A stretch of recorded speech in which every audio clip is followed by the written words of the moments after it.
Magandang umaga po sa ating lahat and welcome po sa ating araw-araw, buong araw na pagpapala sa ating Panginoon. So ngayon po, umpisahan na po natin ang ating devotional. Tamang-tama po, panahon ng Kapaskuhan, several days to Christmas. And I'm sure tayo pong lahat ay mayroong mga kaabalahan, mga Christmas parties, meron pong mga binabalot. Nagbalot na po ba kayo? Yung mga exchange gifts po natin. At saka yung mga iniisip nating mga pang Noche Buena challenge natin. Alam niyo po, sa dami ng mga pwede nating mga atupagin ngayon, napakaganda po na tayo ay magbulay-bulay sa mga bagay na bukod sa ipapamigay natin, ay mga bagay din po na pwede nating matanggap ngayong Kapaskuhan. Tama po yun. Yung concept po ba ng exchange gift?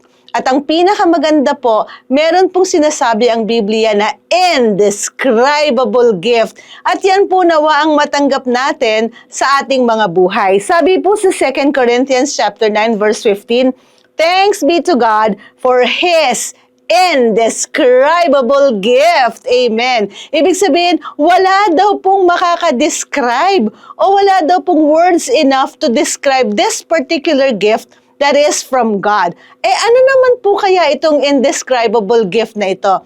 Alam niyo po, pag siniyasat po natin ang salita ng Diyos, ang indescribable gift na po na ito ay ang ating Panginoong Jesus.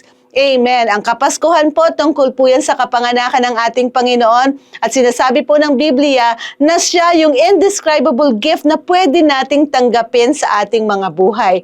Kasama na po dito yung ating kaligtasan, yung ating kagalakan, yung ating kagalingan, yung ating kapayapaan, at all-exclusive na po, all-inclusive na po lahat ng mga magagandang mga pwede nating isiping gusto nating tanggapin ngayong Kapaskuhan. Kaya naman, tayo po ay mag-focus sa ating mga ibibigay. Tama po yun.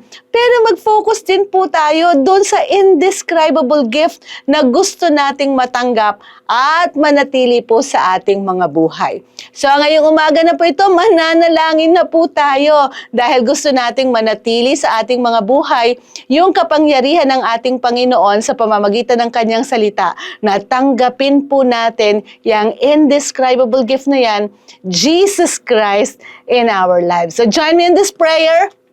Father, in the name of Jesus, maraming salamat po sa napakagandang regalo na inaabangan namin at maaring tinanggap na namin sa aming mga buhay. Nawa, Panginoon, Lord, sa pagpasok ng season na ito ng Kapaskuhan, Lord, nakatuon kami sa mga bagay na tinanggap na at tatanggapin pa namin, mga kaloob mo, regalo mo, ayon sa iyong salita, Panginoon. At kung ano man itong mga pangangailangan namin, Lord, we all describe it as indescribable kasi wala kaming sapat na salita para isakto sa mga magaganda at kamanghamang-hamang maaring ipagkaloob sa amin sa mga araw na ito. Lord, salamat po. We are grateful for your grace. We thank you, God, Lord, for Jesus Christ, for giving us Jesus Christ as our Lord and Savior. At kung kami po, Panginoon, hindi pa nakatanggap sa aming Panginoon, salamat po sa araw na ito na kami ay pwedeng tumanggap that indescribable gift who is Jesus Christ, our Lord in our lives. Lord, we thank you for today. We bless you and we are all expectant, oh God, that we will be blessed the whole day today. In the name of Jesus we pray.